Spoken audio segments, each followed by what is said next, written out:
There she is. All right. Good to Hello, see you. hello. Hello, hello. All right. Again, this will get, I can probably get rid of these, but this will formalize as we move forward. I'll get a little better at this introduction part. Okay. But I Yeah, do yeah. appreciate our listeners because I believe they'll dig back through the archives. Okay. Yeah. And we're going to be promoting episode 1, no different than we'd promote episode 34. So they'll be Yes, able to see the evolution of the two of us. indeed. Okay. So here's my best without a teleprompter. All right. Welcome to the Tree of Truth podcast with Lidstone and Lambeau. That won't be changing. In this podcast, we provide psychotherapy to the world while searching for common sense truth from a heightened human consciousness perspective. Make sense? It's all in the Definitely. semantics. Okay. So I really believe that kind of captures what I'm trying to do and why you're such an important piece of the puzzle. I want Okay. to take the narrative above. Okay. Okay. Today we will examine 3 aspects of human life. First, the uniting of the world through magnificent events like the Super Bowl. Okay. Human beings seem to love to get together and share the love.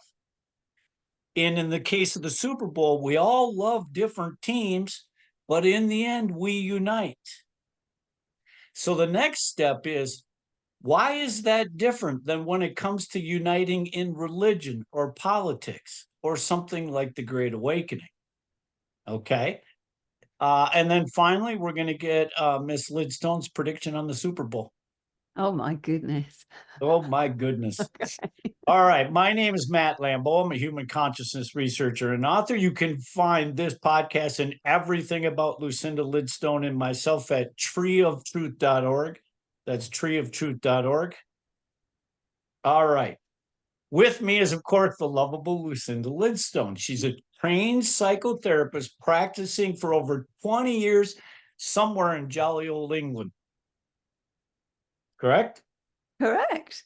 All right. And if indeed there is a creator who provides unconditional love, which I believe there is, but indeed, if that is accurate, then Lucinda will someday deservingly become the much needed psychotherapist to the world. If there's a loving creator, that'll happen, my friend. So Okay. welcome, Lucinda. Nice to see you. And lovely to see you, my darling. All right, I got more. Okay. Go for it. All right. Because this podcast operates from a heightened human consciousness perspective. Now, too, I want you to hear this because this might be something that you think should be removed. Okay. Okay. Because we operate from a heightened human consciousness perspective, we must use certain logic that elevates the mind above the disagreement on planet Earth. In doing so, we can unite the mind. But that requires that you accept the irrefutable evidence of certain concepts like the 4 agreements. You got to understand, if we're going to have that type of an intellectual we got to be all on the same page with that we get that logic. The next one's George Orwell. Okay, we got to all come up here. We're looking down and we can see what George Orwell had to say is accurate. Things like UFOs, it's irrefutable. We're going to elevate our mind up to that of Star Wars. Okay. And near-death experiences. Okay. There's irrefutable proof that there is something consistent about what happens when this journey's over. Yeah. All Yeah. right. So that type of thing. So again, Yeah. I don't know if we need to champion that at every single podcast, but I think it's important because that's the type of conversation I want to have. I don't want to talk about the Super Bowl the way it's being discussed on planet Earth. Okay. I want to look down at it and see what those little humans are up to. Okay. Does that work? We'll try. Okay, so before we get going with the Super Bowl, I want to talk to you about our last 2 podcasts. Okay. All right. Now, because in my world, And again, this existence, I'm the only one privy to my perception of this world. Okay, it's unique to me alone. Why do I look at the content that was in the last two podcasts and it strikes me as more important than any other narrative on the planet? Why do I see it that way? Tell me. No, I'm asking you. Oh, Why do you think? Because again, you know the content that was in those podcasts. yeah, I've just watched them back and I thought it was quite good conversation. Absolutely. And in Yeah. my world, it's and again, that's not to sell somebody on the premise that they should go listen to it. I truly believe in my heart that the ground we covered in that podcast, those two podcasts, is more valuable than any textbook I could possibly buy. Now, am I delusional? Now, I get the rest of the world doesn't see it that way yet, but I'm asking you, what do you perceive the value, the content that we created? What separates that from other narratives or other conversations or other podcasts? Okay, so I'll start on a really mundane level and then hopefully move up into expanded consciousness level. But I think, first of all, I think you and I have got a good rapport. I think we've got a good relationship and we like to laugh and that, so I think that's engaging. I found it engaging to watch back. What I love about you is, although you're really passionate about your views, you're so tolerant, because it's clear that you and I don't agree on everything, but we're trying to come from this open-hearted place with each other and with the world. So I love that about you. That I feel like there's not a bad bone in your body, and I think you're really tolerant and open, and I would say more tolerant than I am of other people, when people's views differ. I mean that. I do mean that. And I thought that the style of it was that, anybody can join the conversation. It's not us sitting there preaching to the world as though we're two great intellectuals. It was saying, look, hey, we're having a conversation about this. This is our ideas. And that's why I thought about wanting to do it live. I thought it would be really good to have that instant feedback and have other people's contribution. So I guess that's what I thought. That's what I thought when I watched it back. Well, I couldn't agree more, except the accolades for me. But the I live in this reality that says this: we are not supposed to see this the same way. Okay, Yeah. and that leads to my tolerance. Of course, you're going to perceive the world differently. Okay. And I really believe in, yes, in terms of going live, a live broadcast, or bringing on guests for Yeah. sure, Yeah. Yeah. because I really look at interviewing of a guest or a live broadcast, we're debriefing somebody. We need to know what they think. And the more we understand what they think, if you apply certain concepts of logic, we're going to realize we all come from the same tree of truth. We really do. We just need to get back to that tree. And again, the tree is kind of a metaphor for to explain it real quickly, the roots and everything is your dichotomies. This is freedom versus control, when good versus evil. That's going into the trunk. And as we go up the trunk of the tree, that's where we all agree. Listen, there's a battle between, freedom and control and these types of things that are part of every universe. As we go through the branches, we're supposed to disagree. We're all seeing the world differently. And the leaves are basically the nourishment. Okay, we've got this little brain on us. We're human beings and we're reaching for the skies, trying to be nourished with truth. And so, but that truth from all the different leaves works its way back down to the trunk, where there's a universal agreement. We're all Yeah. in this together. And the Super Bowl is a clear indication of that.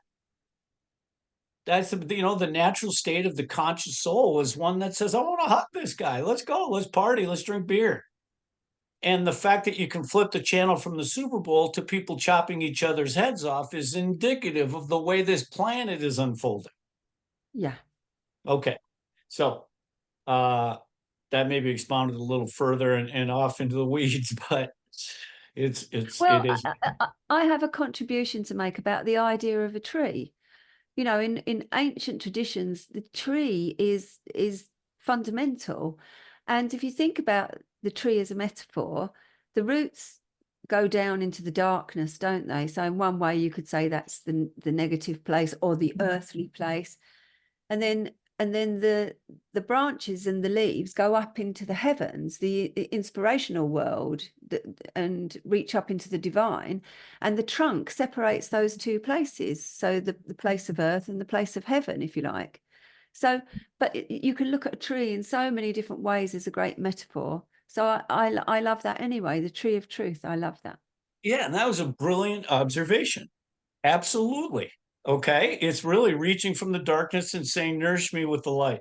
Yeah, Yes, it's a indeed. perfect Yeah, analogy. Good. yeah. So hopefully the tree of truth at some point will become a household word, Let's hope so. you know? Now, back last thing on the donation aspect of the subscription model, it parlays into the Super Bowl. So I find it perplexing that people are so willing to spend thousands of dollars to go see a Super Bowl. Yeah. Okay. But the premise of donating that money, even a percentage of that money, to a cause like ours, like, listen, you don't need to be a subscriber. You might not need what we deliver, but the world does.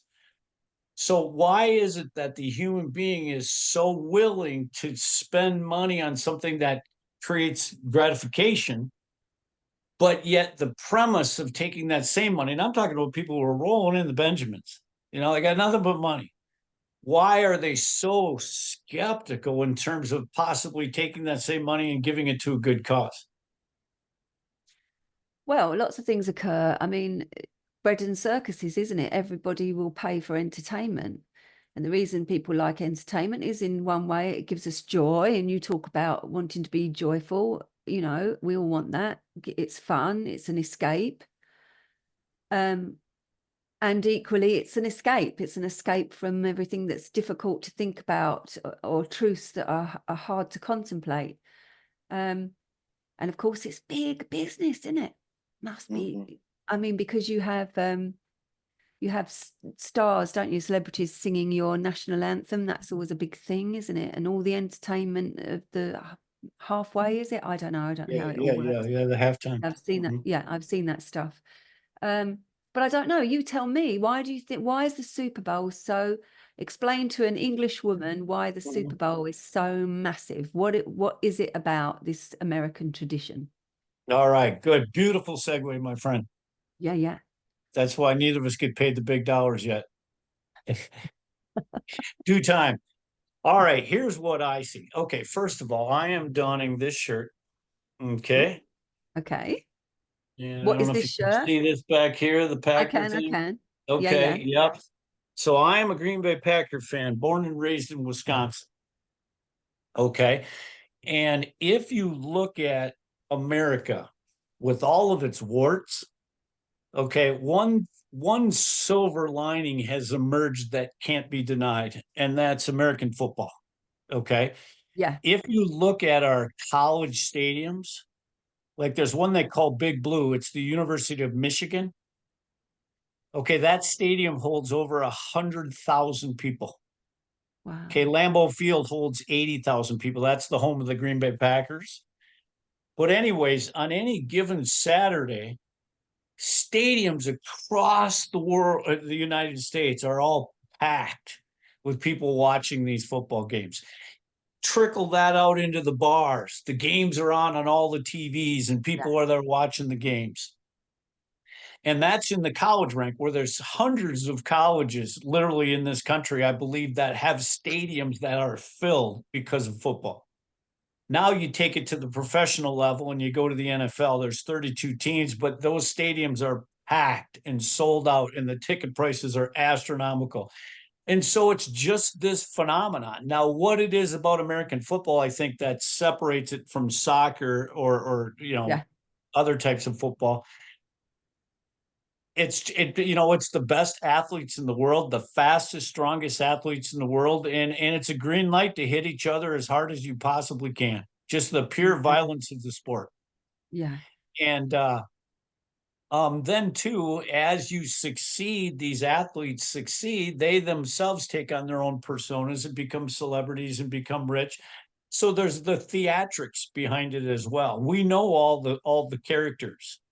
you Yeah. know? So there's some drama that goes with coaches and players switching teams or what be it. But either way, again, where I live is right on the Minnesota-Wisconsin border. Okay. And so I grew up loving the Green Bay Packers, but half of my high school loved the Minnesota Vikings. Right. And so that rivalry has been part of my life as long as I've been able to think.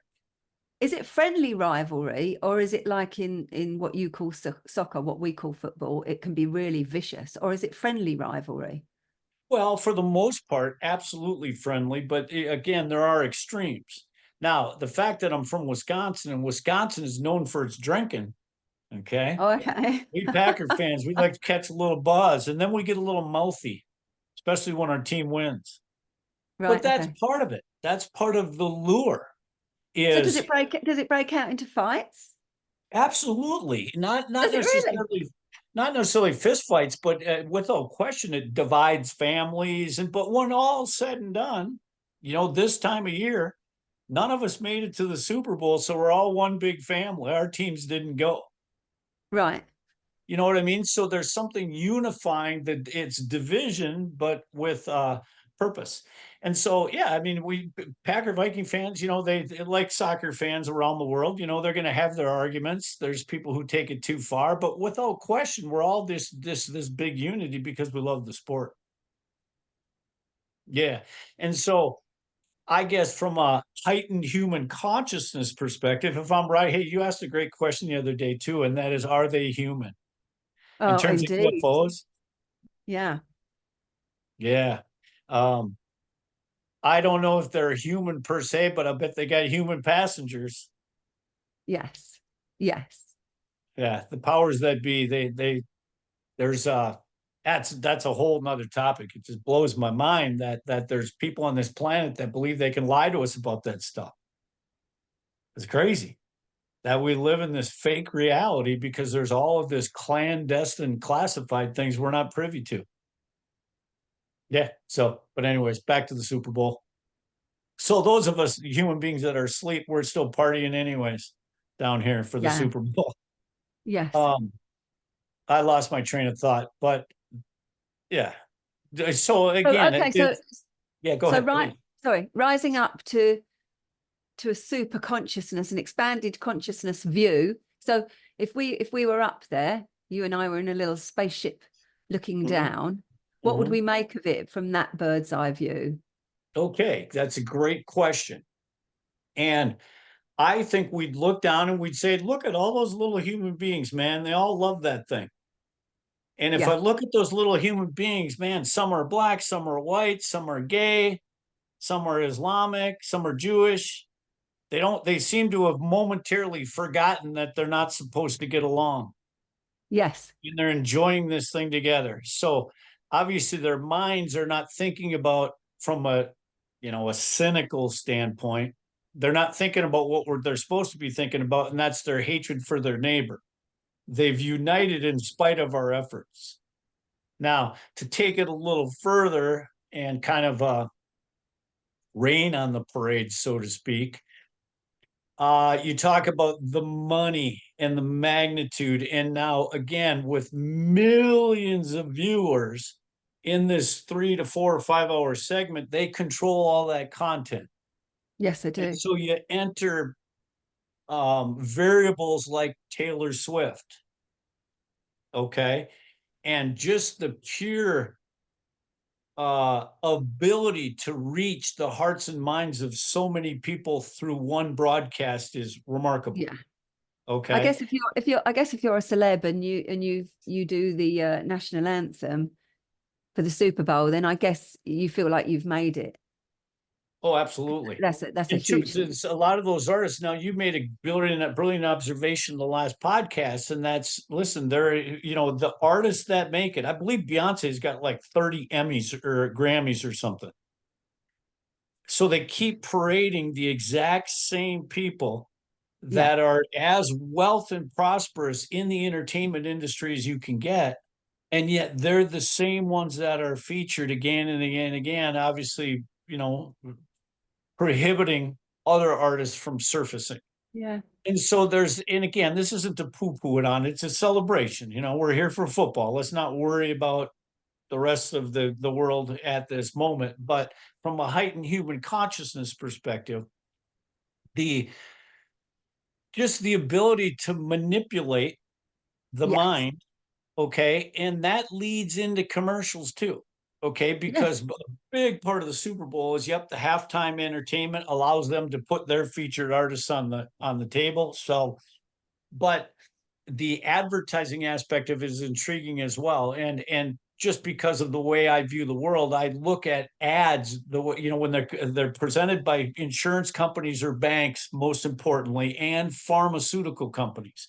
Yeah. Okay, if you watch professional golf on this side of the planet, what be it? It's all insurance companies, banks, and pharmaceuticals. Yeah. Okay. And the role those industries play in our lives is not one of celebration. No, it is not. They got these cute little insurance companies commercials with cavemen or whatever it is to get the laugh. But make no mistake, behind that commercial is an industry that's a total racket. Yeah. Yeah. I mean, for example, I have, what do I pay insurance on? 5 cars. 5 cars, $750 a month. And Well, so, youngsters over here, there's been some rumors that the examiners for people that are taking their driving test have to fail a certain number, so it's luck of the draw in one way. But the youngsters, they're passing their test, and they can maybe get quite a good car for, say, £2,000, but their insurance will be double that, like right. £4,000 for a young person. I mean, my God, how can they? And the point is, they don't want people driving.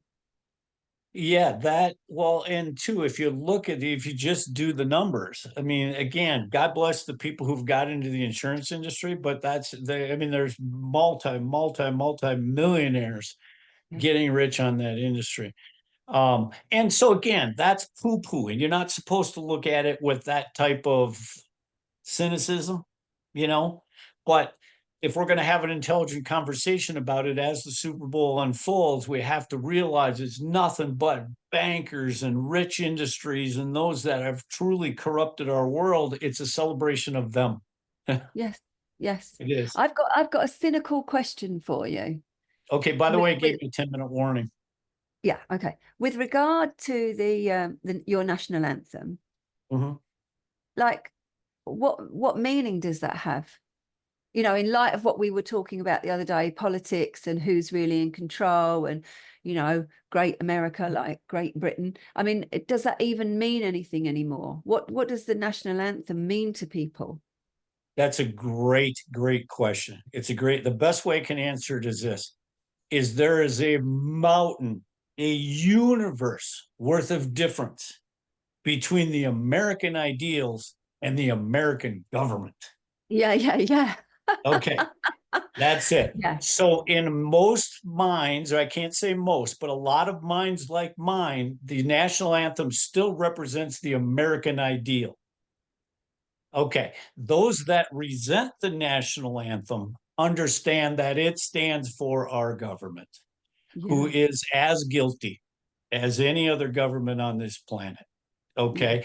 And what it is the American ideal has been co opted by selfish human beings that now control the American government. Okay. So, yes, it's a two-way street. I can understand why people would desecrate the flag on the other side of the world. If you look at what the American government has done to these nations, namely bankers, again, in my world, the American government, it's all synonymous with just the money supply and the power. But if you look at what they've done to these other countries, of course they're going to desecrate our flag. But that person who's stomping on our flag would give anything to have access to the American ideal, Yeah. you know? And the the irony is yeah, the biggest obstacle to American freedom is the American government. Yes. We're And our enemy is now on our shores. Now, if go this cuts us off, do you want to come back for a little bit? or should we Yeah. kind of? No, that's fine. We'll see where we are. Yeah, that's Okay. fine. Okay. But going back to what you were saying about, everybody can come together and, for the Super Bowl, and there'd be harmony and excitement and fun and all the rest of it. It reminds me, I just think it's human nature. I can be at war with my neighbor, and then if my neighborhood's threatened, then I will align with my neighbor because my neighborhood's threatened, and so on and so forth. I remember somebody saying to me that there was a guy and he was in the Navy, and he said, if the army turned up, they were your enemy because you're in the Navy, they're in the army. Right, He said, but right. then if, say, the states forces turned up, then you're united because like they're the others, Mhm. And then I think it was one of your presidents that said if UFOs were proven, aliens were proven, we would all be united as a human race against that potential threat, wouldn't we? So I think it's human nature. It's, we draw our lots and choose our teams, but also if there's a common threat, then we're going to come together. But it's All a right. shame that it takes that to unite. Right. But that's a brilliant observation. What's the common threat? And we can lead Freedom. with this notion. Yes. And so now, yes, freedom is that's not the freedom is the common goal, but what's the common threat? What stands in front of freedom? And that's basically central control. And Yes. so that's a perfect segue into part two, because that how do we unite around something where we all want freedom and we understand and recognize the common threat? And why is that so much more difficult than uniting us for something like the Super Bowl? That's yeah, because I believe that through a narrative we can create that common place to unite, and I think that narrative might include the words tree of truth. Can we bring people together to unite over simple semantics that says, listen, we have this in common, and if you agree, join us. Join us. And Okay. if that is articulated accurately, it seems like people would say, yeah, I'm going to get on your side. And now that leads us to how do you build toward a tipping point and possibly the Great Awakening? But it has Yeah. to start somewhere, my friend. I know Yeah. you probably didn't want to change the world when you first woke up this morning, but maybe you have to. Well, I think we each play our part, don't we? And we go where we're guided to go. So yeah. And the So greatest leaders in the world started with anonymity, just like you and I. yeah. Yeah. Yeah. Well, it's All in the right. lap of the gods. Yeah, maybe we leave on that note. Okay. Before we do, though, did I tell you how much I freaking love you? Huh? Not yet today. Today I do is yes. So your prediction. Okay, we've got we're probably gonna get cut off here, but we've got the Kansas City Chiefs are playing the San Francisco 49ers, and both teams are very worthy of being in this game. Okay. Okay. Any predictions? You want me to say who's going to win? Yes. Well, I'm going to go for Kansas. Very good. And you want to know why I think you're correct? They've got Why is this that? back named Pat Mahomes, who's literally a game changer within the league. But they've also got the Swifties. Okay. Taylor Swift, right, is dating Travis Kelsey from the Kansas City Chiefs. Oh, okay. And I Okay. can't imagine the Swifties are all going home sad, Right. right? All All right right. then. Well, So we'll see. So when is this being played tonight? Sunday. Sunday. Yep. Oh, okay. Sunday. Yep. So Yeah. the build up continues here. They're in Las Vegas. So it's a Right. great spot for it. And it's fun. So let's put the sinister stuff out of our minds here until we Just talk have fun. again and Yes. absolutely Yeah. enjoy the Super Bowl. Have some Okay. joy. All right. All Bye, right. darling. See Yes, a you. pleasure to see you. Enjoy the Super Bowl, my friend. We'll talk to you And soon. you. Bye, Okay. darling. I love you. Bye-bye.